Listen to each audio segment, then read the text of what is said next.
ሰላም ጤና ይስጥልን በመላው ዓለም የምትገኙ የተወደዳችሁ የሮሃ ቲቪ ተከታታዮች የመጋቢት 22 2018 ዓ.ም የምሽት ዜናዎችን ይዘንላችሁ ቀርበናል። የአገዛዙ ጦር በጎንደርና በወሎ ግንባሮች ሲቀጠቀጥ ብሏል። የፋኖ አመራርን ለመክበብ የመጣው ጦር በታትኖ መሸሹም ታውቋል። ከተጨማሪ ግንባር መረጃ ጋር ዝርዝር ይዘናል። የብልጽግናው አገዛዝ የነዳጅ ክምችቱ ወደ ዜሮ መውረዱንና አገር ማስተዳደር አለመቻሉን አመነ። የመንግስት መስሪያ ቤቶች ስራ እንዲያቆሙና ሰራተኞች በግዳጅ እረፍት እንዲወጡ የታዘዘበትን የኢኮኖሚ ውድቀት ዝርዝር በዜናችን እንመለከተዋለን። በመካከለኛው ምስራቅ የሚገኙ ኢትዮጵያውያን ሰቆቃ መባባሱ ሲነገር ከጨቅላ ልጇ ተነጥላ በደላሎች እጅ ወድቃ ደብዛዋ ስለጠፋው እናትና በሳውዲ ድንበር የሚፈጸመው አሰቃቂ የሰብአዊ መብት ጥሰት ዝርዝር ይዘናል።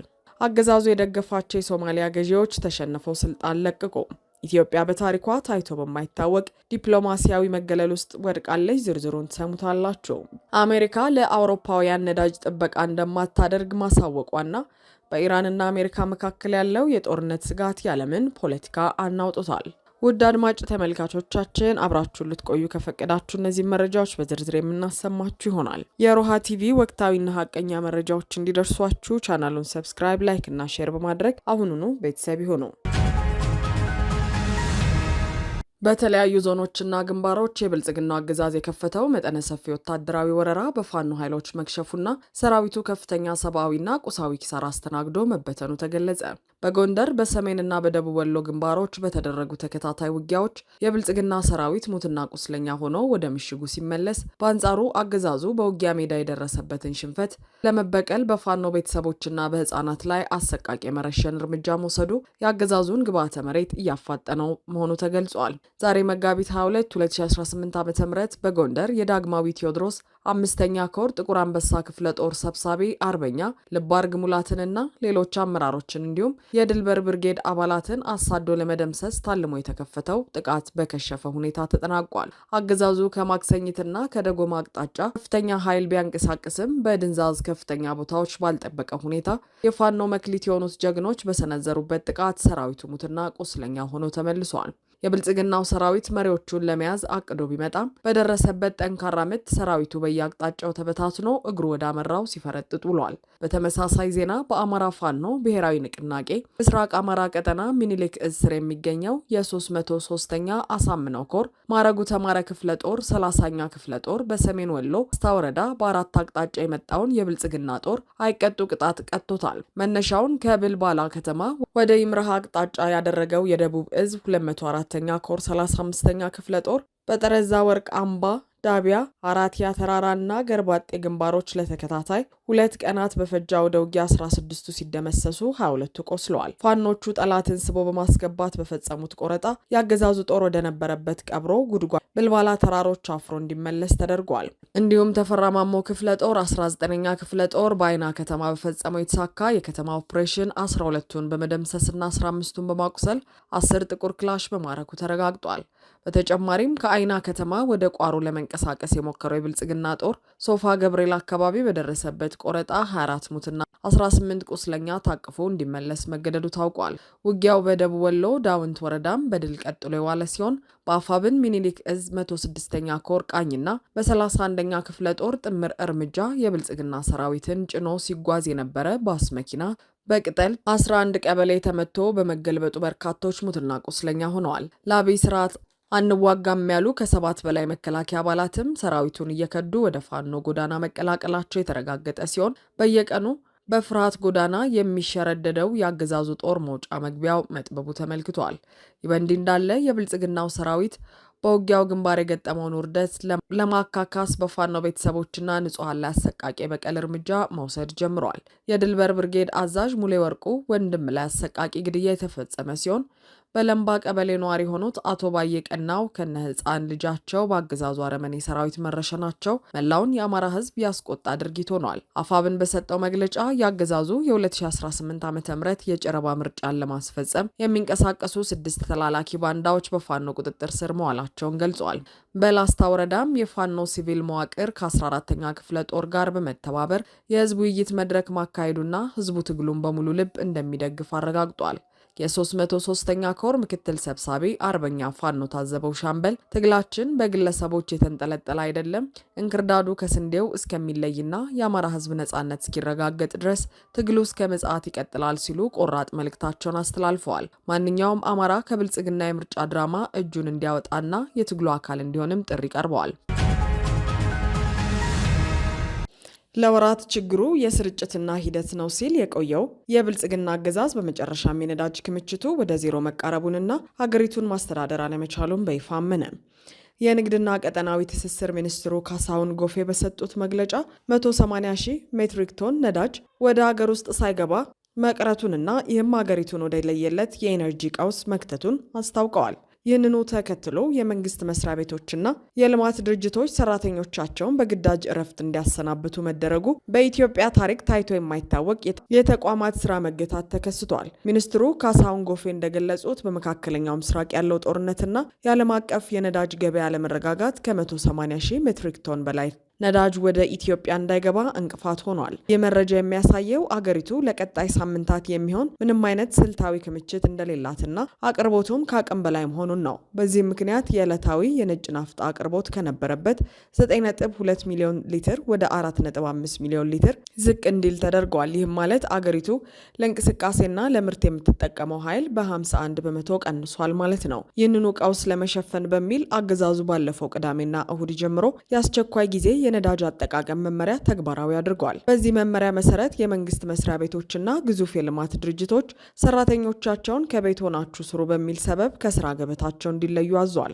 መሰረታዊ ያልሆኑ የተባሉ ሰራተኞች ደግሞ የዓመት ረፍታቸውን የግዳጅ እንዲወስዱ መደረጉ አገዛዙ የሰራተኛውን ደሞዝ እየከፈለ ስራ ማሰራት የማይችልበት ደረጃ ላይ መድረሱን ያሳያል። ከኢኮኖሚ ባለሙያዎች የተገኘው መረጃ እንደሚያመለክተው የአገዛዙ ሰበብ በመካከለኛው ምስራቅ ያለ ጦርነት ቢሆንም እውነታው ግን ሀገሪቱ ለነዳጅ ግዢ የሚሆን የውጭ ምንዛሬ ዶላር ማጣቷ ነው። አገዛዙ ለቤተ መንግስት ማስጌጫ፣ ለፓርኮች ግንባታና ለጦር መሳሪያ ግዢ ቢሊዮኖችን ሲያባክን የሀገሪቱ የኢኮኖሚ ደም ስር የሆነውን ነዳጅ ለመግዛት ግን ካዝናው ባዶ ሆኗል። ይህም የብልጽግና ባለስልጣናት ለህዝብ ኑሮና ለሀገራዊ ኢኮኖሚ ያላቸውን ደንታቢስነትና ቅድሚያ የማይሰጡ መሆናቸውን ያሳያል። በአሁኑ ወቅት በአዲስ አበባና በዋና ዋና ከተሞች የትራንስፖርት አገልግሎት በከፍተኛ ሁኔታ ተቋርጧል። ዜጎች ለሰዓታት በሰልፍ ሲንገላቱና በእግራቸው ሲጓዙ ይስተዋላል። የናፍጣ አቅርቦት በግማሽ መቋረጡ ደግሞ የጭነት መኪናዎች እንቅስቃሴ በመግታቱ የመሰረታዊ ሸቀጦችና የምግብ ዋጋ በሰማይ እንዲወደድ አድርጎታል።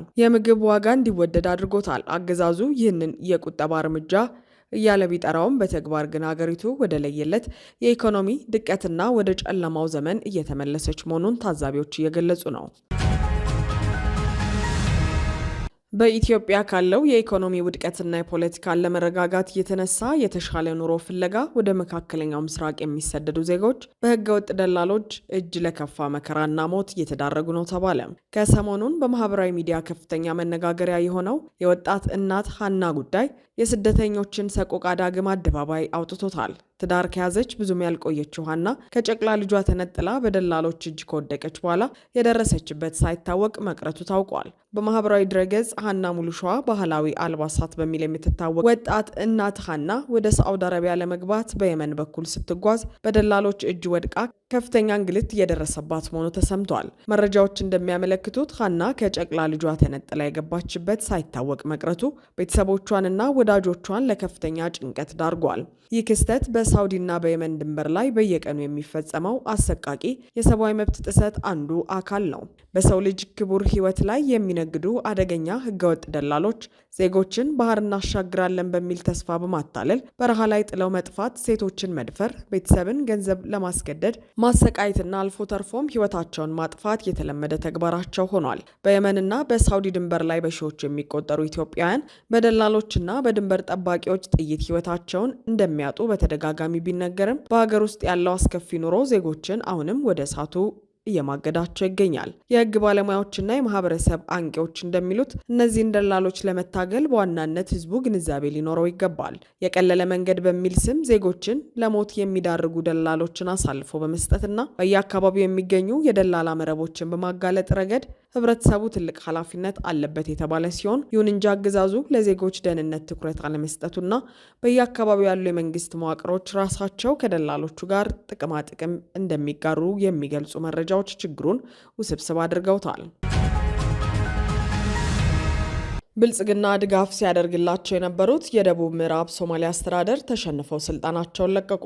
የሮይተርስ የዜና ወኪል እንደዘገበው በብልጽግናው አገዛዝ ሲደገፉ የነበሩትና የአገዛዙ ታማኝ አጋር የሆኑት የደቡብ ምዕራብ ሶማሊያ አስተዳዳሪ አብዱልአዚዝ ላፍታጋሬን በግብፅና ቱርክ ጦር በሚደገፈው የሐሰን ሼክ የፌዴራል ሰራዊት ተሸንፈው ስልጣናቸውን ለመልቀቅ ተገደዋል። ይህም ስትራቴጂካዊ ሆነችው የባይዶዋ ከተማ ከ20 ዓመታት በኋላ ከብልጽግና አገዛዝ ቁጥጥርና ተጽዕኖ ውጪ እንድትሆን አድርጓታል።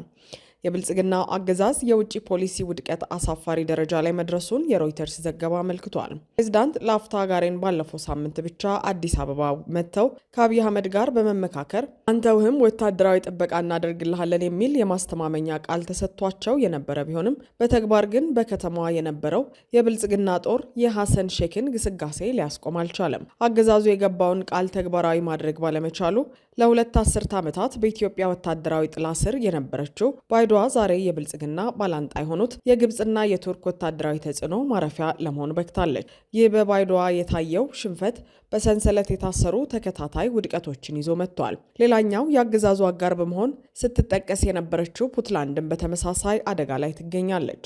ፑንትላንድን ከብልጽግና አገዛዝ ጋር በመሆን ስትንከባከብ የነበረችው የተባበሩት አረብ ኤምሬትስ ከሳውዲ አረቢያ በደረሰባት ከፍተኛ ጫናና ሞቃዲሾ ዲፕሎማሲያዊ ግንኙነቷን በማቋረጧ ምክንያት በቦሳሶ ወደብ የነበረውን የድሮንና የስለላ ጣቢያዋን ነቅላ ወደ ኢትዮጵያ ለማምጣት ተገዳለች። ይህም ለፑንትላንድ ገዢዎች ኤምሬትስና የብልጽግናው አገዛዝ ከሐሰን ሼክ ቁጣ አያስጥሏችሁም የሚል ግልጽ መልእክት አስተላልፈዋል። የፖለቲካ ተንታኞች እንደሚሉት ለዚህ ሁሉ የታሪክ ክስረት መነሻው የብልጽግናው አገዛዝ ያለምንም ስትራቴጂካዊ ዝግጁነት ለሶማሌላንድ እውቅና ሰጥቶ ወደብ ለመውሰድ የሄደበት የተሳሳተ መንገድ ነው።